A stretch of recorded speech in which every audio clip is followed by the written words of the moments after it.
اعوذ باللہ من الشیطان الرجیم بسم اللہ الرحمن الرحیم اذ قالت امرأة عمران رب انی نذرت لك ما في بطنی محررا فتقبل منی انک انت السمیع العلیم۔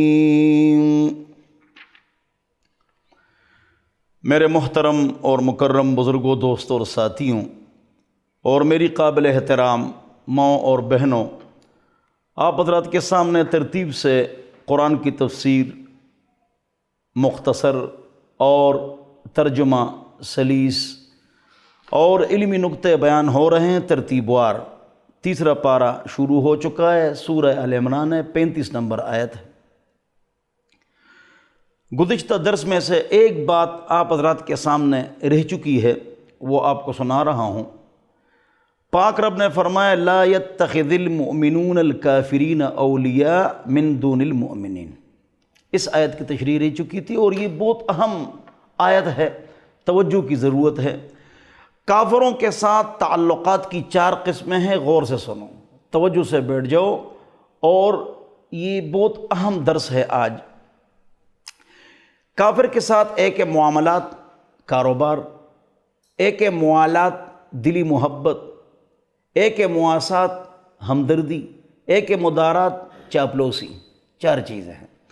نمبر 1، کاروبار کافروں کے ساتھ جائز ہے۔ صحابہ اور حضور اکرم صلی اللہ علیہ وسلم نے ان کے ساتھ کاروبار کیا ہے، لین دین جائز ہے۔ چاروں فقہا کا اجماع ہے کہ کافروں کے ساتھ وہ کاروبار نہیں کرنا چاہیے جب حالت جنگ ہو، تو ان پر آپ ایسی چیزیں بیچ دیں کہ وہ آپ کے خلاف مضبوط ہو جائیں، جس طرح یورینیم یا پیٹرول وغیرہ۔ تو حرب کے دوران یہ بیچنا ان پر منع ہے، باقی عام کاروبار جائز ہے۔ اور ایک ہے موالات۔ پاک رب نے پاک کلام میں 14 مقامات پر فرمایا کہ کافر کے ساتھ دلی دوستی مت کرو، لہذا جو ان کے ساتھ دلی دوستی کرے گا وہ ان میں سے ہے۔ دلی دوستی کا مطلب یہ ہوتا ہے کہ ان کے خواہش اور مشوروں اور ڈکٹیشن کے مطابق زندگی گزاری جائے، تو یہ منع ہے۔ 14 آیتیں ہیں۔ تیسری بات ہے مواسات۔ کسی ملک، کافر ملک پر زلزلہ آیا، انڈیا پر، امریکہ میں، آپ نے جہاز بھر بھر کے امداد بھیج دی، مواسات، ہمدردی، یہ جائز ہے۔ ایک ہے مدارات، آپ پھنس گئے ان کے ہاتھوں کے نیچے، تو چاپلوسی کر کے ان سے نکل جانا، یہ جائز ہے۔ الا ان تتقوا منہم تقا میں اسی طرف اشارہ ہے۔ یہ 4 باتیں ہو گئیں کافر کے ساتھ تعلقات کی۔ اب غور سے اگلا نقطہ اس سے زیادہ اہم ہے، توجہ چاہیے۔ ایک وہ کافر ہے جو اپنے آپ کو مسلمان نہیں کہتا، یہودی، عیسائی، سکھ، ہندو، لیکن ایک وہ کافر ہوتا ہے جو اپنے آپ کو مسلمان کہتا ہے اور ہوتا ہے کافر۔ ان کے ساتھ کاروبار جائز ہے، لیکن جو کلمہ پڑھتا ہے اور اپنے آپ کو مسلمان کہتا ہے اور ہے کافر، مثلا نمبر 1، یہ قرآن غلط ہے، کوئی یہ کہے تو دار اسلام سے نکل گیا۔ 2، قرآن کو تو مانتا ہوں، حدیث کو مانتا ہی نہیں ہوں، اللہ اکبر۔ 3، ختم نبوت کا منکر۔ 3 افراد سمجھ گئے۔ ان کے ساتھ اٹھنا بیٹھنا، چلنا پھرنا، شادی غمی، حکومت، رعیت کی پوسٹ پر ان کو بٹھانا، کاروبار، یہ سب ان کے ساتھ حرام ہے۔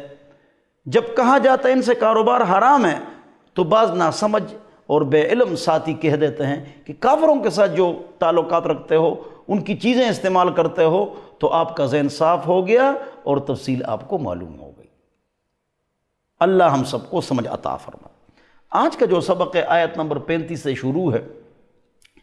یہاں سورہ آل عمران میں جو آل عمران ہے اس کا تذکرہ ہے، یعنی عمران علیہ السلام کی آل و اولاد۔ حضرت مریم علیہ السلام کے والد صاحب کا نام بھی عمران ہے، اور موسیٰ علیہ السلام کے والد صاحب کا نام بھی عمران ہے۔ تو غور سے سنو کہ بیت المقدس کے جو امام تھے وہ کون تھے؟ عمران علیہ السلام. ان کے سانڈو تھے ہم زلف زکریا علیہ السلام. یہ دونوں ہم زلف تھے، یہ امام تھے، یہ بھی نبی یہ بھی نبی، دونوں حضرات نبی. ان کی بیوی کا نام حنا تھا یا حمنا، بیت المقدس کے امام یعنی حضرت مریم علیہ السلام کی جو امی ہے اس کا نام حنا یا حمنا تھا، اور اس کی خالہ تھی الشبہ. الشبہ زکریا علیہ السلام کی اہلیہ محترمہ تھی. یہ دونوں بہنیں تھیں اور وہ آپس میں دونوں ہم زلف تھے. حنا علیہ السلام کے بارے میں 35 نمبر آیت اور تفصیل اسی کے بارے میں آگے صرف ترجمہ کروں گا کہ انہوں نے اللہ سے درخواست کی کہ یا اللہ میں اپنے ایک بیٹے کو دین کے لیے وقف کرتی ہوں، مجھے بیٹا دے دے. اللہ نے بیٹی دے دی. انہوں نے کہا یا اللہ میں نے بیٹا کہا تھا. پاک رب نے فرمایا وَلَيْسَ الذَّكَرُ كَالْأُنثَىٰ، یہ جو لڑکی ہے نا بہت سارے مرد اس تک نہیں پہنچ سکتے. اس سے معجزہ رونما ہونے والا ہے، اور وہ کیا ہے؟ بغیر شادی کے اولاد.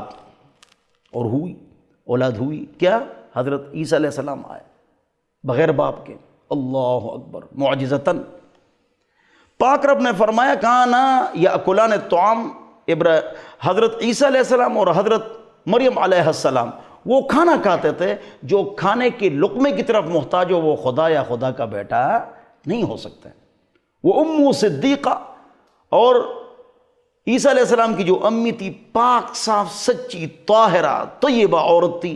یہودی نعوذ باللہ کہتے ہیں اس نے بدکاری کی تھی. نعوذ باللہ نعوذ باللہ نعوذ باللہ، نقل کفر نباشت. تو پاک رب نے تفصیل سے ان کا تذکرہ کیا ہے ان آیات میں. زکریا علیہ السلام کے بچے نہیں تھے 120 سال. پاک رب کے سامنے روتے تھے یا اللہ اولاد دے دے. جتنے انبیاء کا تذکرہ ہے یہاں پر 26 کم و بیش، تو سب نے مسائل میں اللہ کو پکارا ہے. سلام کے بعد اللہ کو پکارا ہے، ہاتھ اٹھایا ہے اللہ کو پکارا ہے، سجدے میں اللہ کو پکارا ہے. تو ہر حال میں ان نے اللہ سے مدد مانگی ہے. 120 سال ان کی عمر ہو گئی، اولاد نہیں ہے، اور الشبہ کی اولاد نہیں ہے. عمر 100 سال ہے ان کی بیوی ہے، لیکن پاک رب نے اولاد دے دی. اولاد کون دیتا ہے؟ اللہ. کہتے ہیں فلاں بزرگ اولاد دیتے ہیں، اور فلاں بزرگ مشکل کشا ہیں، اور فلاں بزرگ کشتی پار لگاتے ہیں، اور فلاں بزرگ خزانہ دیتے ہیں. تو جب یہ ہمارے بزرگ نہیں تھے تو اس سے پہلے ہمیش کے لیے اولاد کون دیتا تھا؟ خزانہ کون دیتا تھا؟ کشتی کون پار لگاتا تھا؟ اللہ. تو جب یہ بزرگ آ گئے تو اللہ کی چھٹی ہو گئی. کتنی غلط باتیں کرتے ہو.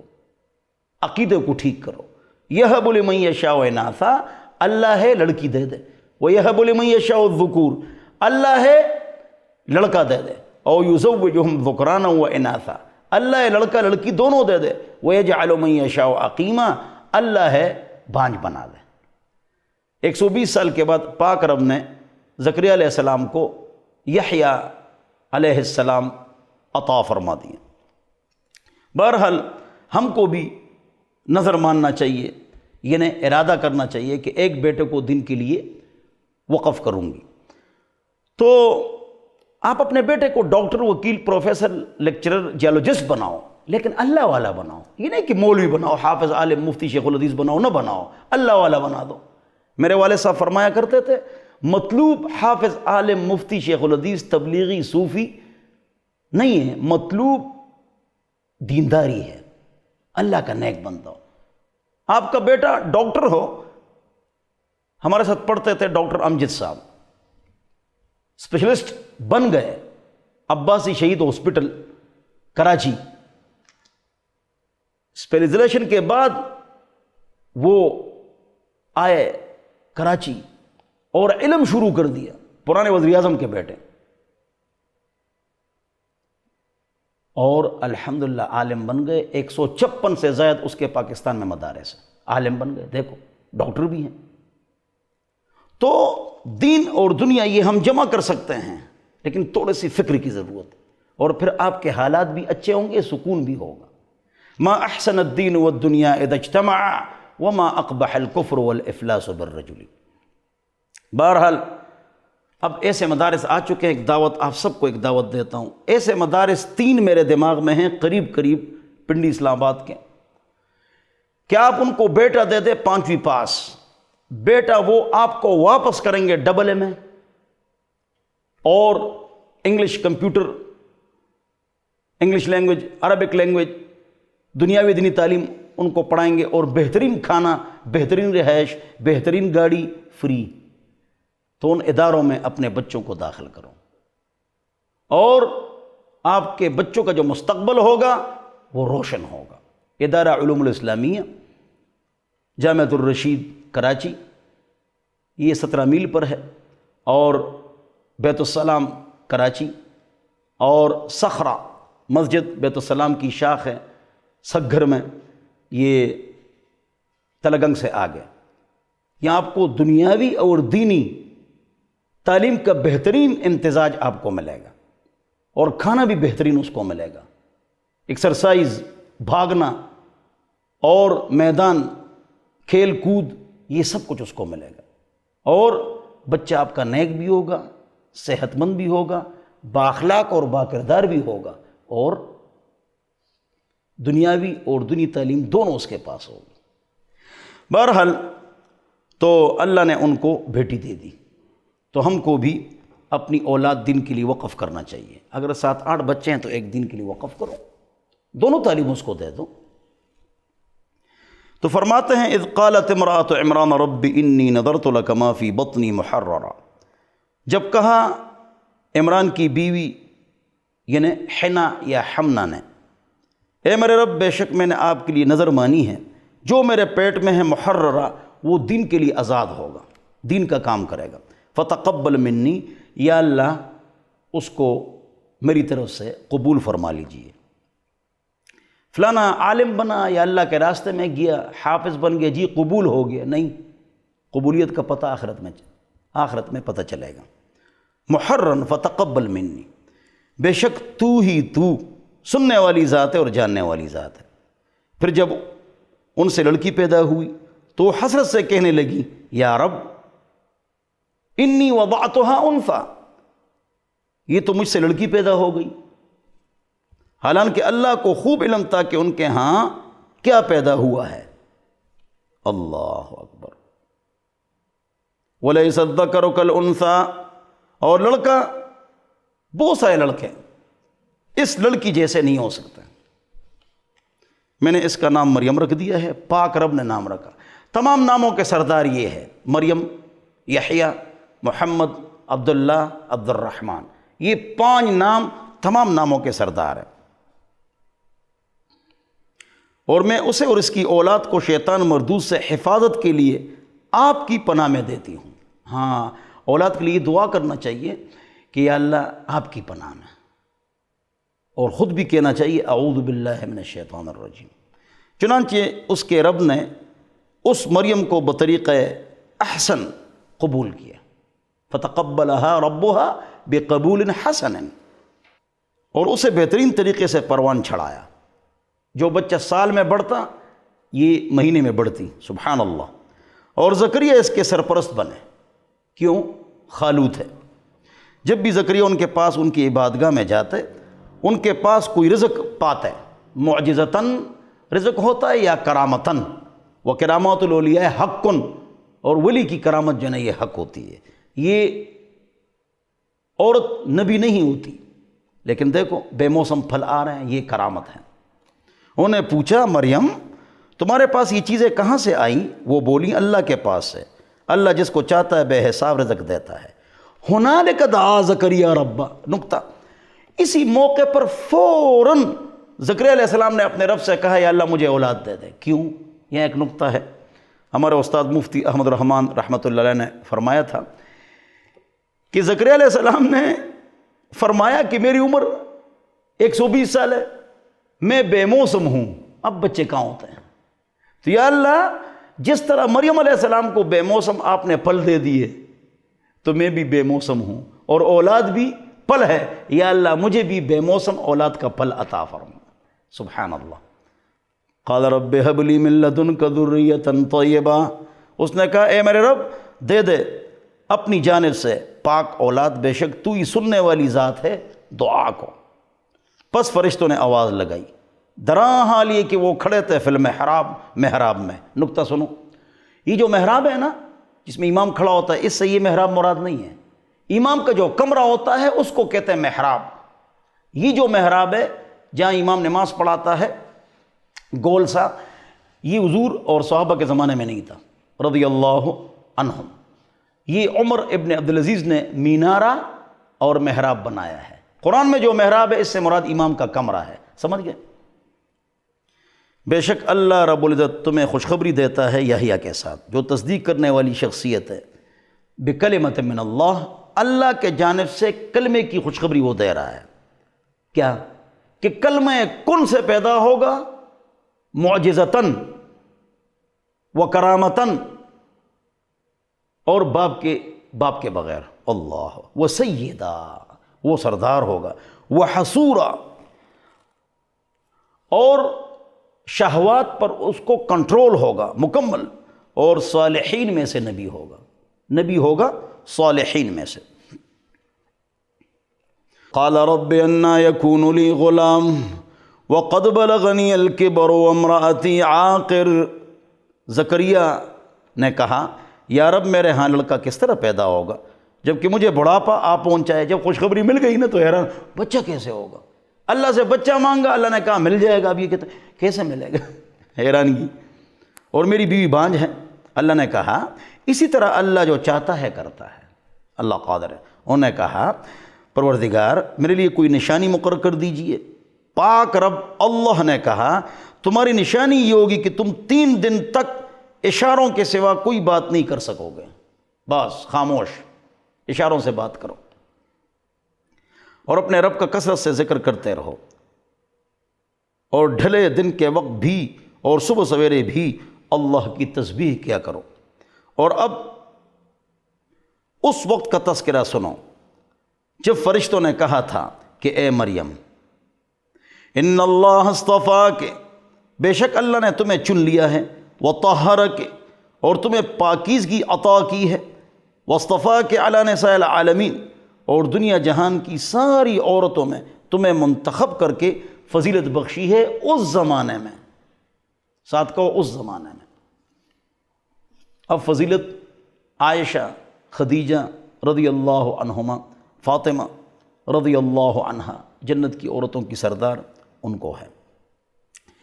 اے مریم، یا مریم اقنطی لربک واسجدی وارکعی مع الراکعین، اے مریم تم اپنے رب کی عبادت میں لگی رہو اور سجدہ کرو، اور رکوع کرنے والوں کے ساتھ رکوع بھی کیا کرو، یعنی جماعت سے نماز پڑھو۔ یہاں ایک نقطہ سنو، بخاری شریف کی روایت ہے، حضرت عائشہ رضی اللہ عنہا فرماتی ہے لو رأى النبی صلی اللہ علیہ وسلم، اگر حضور اکرم صلی اللہ علیہ وسلم دیکھ لیتے ہیں کہ عورتوں کو مسجد میں آنے کی اجازت ہے اور یہ آ رہی ہیں لیکن ان کا انداز، رفتار اور طریقہ ٹھیک نہیں ہے، لَمَنَعَهُنَّ كَمَا مُنِعَتْ بنی اسرائیل، جس طرح بنی اسرائیل کی عورتوں کو منع کیا گیا کہ آئندہ مسجد میں مت آیا کرو، تو اس طرح حضور آج ان کو بھی منع کرتے ہیں۔ بخاری شریف کی اس عائشہ رضی اللہ عنہا کے قول کی وجہ سے عورتوں کا مسجد میں آنا بہتر نہیں ہے۔ بخاری شریف، حضور نے فرمایا اللہ کی لونڈیوں کو مسجد آنے سے منع نہ کرو۔ نبی علیہ السلام نے فرمایا، لیکن ساتھ یہ فرمایا کہ عورتوں کے لیے گھر میں نماز پڑھنا زیادہ بہتر ہے مسجد سے۔ تو مسجد میں جائز، گھر میں افضل، لیکن اس روایت نے کیا بتلا دیا کہ بہتر گھر ہے، اور اب جب شرائط کا خیال نہ رکھا جائے تو مکروہ ہے مسجد آنا، باقی جائز ہے۔ تو مریم علیہ السلام کو کہا گیا جماعت کے ساتھ نماز پڑھو، لیکن اس کی بھی ممانعت آ چکی تھی، اس کی ممانعت بعد میں آ چکی تھی، جس طرح بخاری شریف کی حدیث موجود ہے۔ اے پیغمبر خدا صلی اللہ علیہ وسلم، ذالک من انباء الغیب نوحیہ الیک، یہ سب غیب کی خبریں ہیں جو ہم وحی کے ذریعے تمہیں دے رہے ہیں۔ پاک رب نے حضور اکرم صلی اللہ علیہ وسلم کو اتنا علم دیا ہے کہ تمام انبیاء کو اتنا علم غیب نہیں دیا ہے۔ تمام انبیاء کا علم قطرہ ہے، نبی علیہ السلام کو جو علم غیب دیا ہے گویا کہ وہ سمندر ہے۔ لیکن قیامت کب آئے گی حضور سے پوچھا گیا تو حضور نے نہیں بتایا۔ کیوں؟ حضور اکرم صلی اللہ علیہ وسلم کو قیامت کی خبر نہیں دی گئی کہ کب آئے گی۔ فرماتے ہیں تم اس وقت ان کے پاس نہیں تھے یا رسول اللہ، یا نبی اللہ، جب وہ یہ طے کرنے کے لیے اپنے قلم ڈال رہے تھے کہ ان میں سے کون مریم کی کفالت کرے گا۔ لڑائی ہو گئی، بچی پیدا ہو گئی، اب کفالت کون کرے گا؟ تو لڑائی ہو گئی مقتدیوں میں، ایک نے کہا ہم کفالت کریں گے، دوسرے نے کہا ہم کفالت کریں گے۔ تو یہ فیصلہ ہوا کہ لڑائی ہے، اب کیا کیا جائے؟ جاؤ قریب کے دریا میں قلمیں پھینکو، جس کا قلم کھڑا ہو جائے وہ کیا کرے گا؟ وہ اس کو پالے گا۔ تو زکریا علیہ السلام کا قلم جو ہے نا کھڑا ہو گیا، باقی روانہ ہو گئے، تو انہیں پالنا شروع کر دیا۔ کیوں؟ جواب الخالۃ بمنزلۃ الام، خالہ وہ منزل ماں کے ہوتی ہے، لہذا اس کے گھر میں اس کی خالہ تھی نا، بڑا بھائی مثل باپ کے ہیں۔ ام الرجل سن و ابی ہے، آدمی کا چچا اس کے باپ کے برابر ہوتا ہے۔ اور نو اس وقت تم ان کے پاس تھے جب وہ اس مسئلے میں ایک دوسرے سے اختلاف کر رہے تھے، یعنی حضور اکرم صلی اللہ علیہ وسلم کو بتلایا جا رہا ہے کہ اس وقت وما کنت لدیہم، آپ ان کے پاس نہیں تھے۔ کیوں نہیں تھے؟ حضور اکرم صلی اللہ علیہ وسلم مکہ سے مدینہ تشریف لے گئے، جی، گرمی تھی، جی، 14 دن لگ گئے، جی، راستے میں 2 جمعے آئے، جی، پیر کو روانہ ہوئے، پیر کو پہنچے، جی۔ کیوں گئے؟ مدینہ منورہ میں تھے نا، تو کیوں گئے؟ کیوں تشریف لے گئے؟ ہم نے سنا ہے کہ آپ ہر عاشق کے گھر آتے ہیں، ہمارے گھر بھی آ جائیے تاکہ چراغاں ہو جائے یا رسول اللہ۔ یہ شعر آپ نے بہت سنا ہوگا، لوگ لکھتے بھی ہیں۔ جواب، یہ شعر غلط ہے۔ ہم نے سنا ہے کہ آپ ہر عاشق کے گھر آتے ہیں، جب وہ موجود ہے تو آنے کی ضرورت کہ وہ تو موجود ہے، ہر جگہ موجود ہے۔ تو ہم نے سنا ہے کہ آپ ہر عاشق کے گھر آتے ہیں، تو آپ تو کہتے ہیں ہر جگہ موجود ہے۔ ہمارے گھر بھی آ جائیے تاکہ چراغاں ہو جائے، تو جب موجود ہے تو کیوں بلاتے ہو؟ وہ تو موجود ہے۔ ہمارے گھر بھی آ جاؤ، تو تم خود کہتے ہو کہ نہیں ہے، تو تم تو کہتے ہو کہ ہے، تو ہے یا نہیں ہے؟ ہمارے گھر بھی آ جائیے تاکہ چراغاں ہو جائے یا رسول اللہ۔ تو کہتے ہیں کہ جو جہاں پر ہم ہوتے ہیں وہاں حضور ہوتے ہیں صلی اللہ علیہ وسلم۔ جواب، جسم کے اعتبار سے ہوتے ہیں یا روح کے اعتبار سے یا دونوں کے اعتبار سے؟ متعین کرو، عقیدے کا مسئلہ ہے۔ حضور اکرم صلی اللہ علیہ وسلم جب دنیا میں تشریف نہیں لائے تھے، اس سے پہلے ہر جگہ موجود تھے، جسم کے اعتبار سے، روح کے اعتبار سے یا دونوں کے اعتبار سے؟ پردہ فرما گئے حضور، ہر جگہ موجود ہے، جسم کے اعتبار سے یا روح کے اعتبار سے یا دونوں کے اعتبار سے؟ مسئلہ عقیدے کا ہے، لہذا قطعی ثبوت، قطعی دلیل لے آؤ۔ ہم نے سنا ہے کہ آپ ہر عاشق کے گھر آتے ہیں، ہمارے گھر بھی آ جائیے، تو تم تو کہتے ہو ہر جگہ موجود ہے، تو بلاتے کیوں ہو؟ جو ہوتا ہے عاشق وہ جاتے ہیں در پر۔ سنو جی، جو ہوتے ہیں عاشق وہ جاتے ہیں در پہ، در در ان کو بلاتے نہیں، در در ان کو بلاتے نہیں۔ آپ کو جس سے محبت ہو، جی میرے گھر آ جاؤ۔ جو ہوتے ہیں عاشق وہ جاتے ہیں در پر، در در ان کو بلاتے نہیں۔ اللہ کے بندے، ہماری مسجد کے پیچھے ایک گھر ہے، میرا دوست ہے، اس نے 12 ربیع الاول میں یہ شعر لکھا تھا اپنے گھر کے اوپر۔ تو میں نے کہا کیا شعر لکھا ہے؟ میرا دوست ہے نا، بالکل میری مسجد کے پیچھے، کہہ رہے یہ مجھے نبی علیہ السلام سے محبت ہے۔ تو میں نے کہا آپ نے کیا لکھا ہے؟ کہہ رہے ہم نے سنا ہے کہ آپ ہر عاشق کے گھر آتے ہیں۔ ہاں، تو میں نے کہا وہ تو ہر جگہ موجود نہیں ہے، آپ کہتے ہیں نا؟ کہہ رہے ہاں۔ میں نے کہا پھر کیوں کہتے ہو کہ ہم نے سنا ہے کہ آپ ہر عاشق کے گھر آتے ہیں؟ آتے ہیں تو پہلے نہیں ہوتے ہیں۔ اور میں نے کہا آپ نے کس سے سنا ہے؟ ہم نے سنا ہے کہ آپ ہر عاشق کے گھر آتے ہیں، آپ نے کس سے سنا ہے؟ اس آدمی کا نام بتاؤ۔ غلام حیدر چشمانی ہے یا مولانا اکرم طوفانی صاحب ہے؟ کون ہے؟ کس سے سنا ہے آپ نے؟ اللہ ہم سب کو سمجھ عطا فرمائے، عقل عطا فرمائے۔ یاد رکھو حضور اکرم صلی اللہ علیہ وسلم مکہ سے مدینہ تشریف لے گئے 14 دن میں گرمی میں، حضور اکرم صلی اللہ علیہ وسلم معراج پر تشریف لے گئے، یہ تو معراج کا انکار ہے، پھر حضور گئے کیوں؟ تشریف کیوں لے گئے؟ دماغ کو ٹھیک کرنا چاہیے۔ اللہ ہم سب کو سمجھ عطا فرمائے۔ جب اپنی زندگی میں بدر اور احد گئے، مکہ اور مدینہ تشریف لے گئے، تو پردہ فرمانے کے بعد ہر جگہ موجود جسم کے اعتبار سے یا روح کے اعتبار سے یا دونوں اعتبار سے، پاک رب فرماتے ہیں وَمَا كُنْتَ لَدَيْهِمْ، اور آپ اس وقت ان کے پاس نہیں تھے جو اپنے قلموں کو پھینک رہے تھے دریا میں، کس کا قلم جائے گا کس کا قلم ٹھہرے گا، اور آپ ان کے پاس نہیں تھے جب وہ لڑ رہے تھے۔ جب فرشتوں نے کہا، یاد رکھو اس وقت کو، اس قالت الملائکۃ، جب فرشتوں نے کہا اے مریم بے شک اللہ رب العزت تمہیں خوشخبری دیتا ہے ایک کلمے کی، انہیں کلمہ کن سے پیدا ہوگا، باپ نہیں ہوگا، یہ مطلب ہے۔ اسمہ المسیح، اس کا نام جو ہے نا وہ مسیح ہوگا۔ لوگ پوچھتے ہیں دجال کا نام بھی مسیح ہے، عیسیٰ علیہ السلام کا نام بھی مسیح ہے، اس کا کیا مطلب ہے؟ بہت اچھا نقطہ ہے علمی، سنو۔ عیسیٰ علیہ السلام مسیح ہے، اس کا مطلب یہ ممسوح عنہ الشر، خیر ہی خیر ہے، یعنی شر اس سے مسح ہے، ختم ہے، خیر ہی خیر ہے۔ اور دجال کو جو مسیح کہتے ہیں اس کا مطلب یہ کہ ممسوح عنہ الخیر، سارا خیر اس سے مسح ہو چکا ہے، دجال شر ہی شر ہے۔ اب سمجھ گئے؟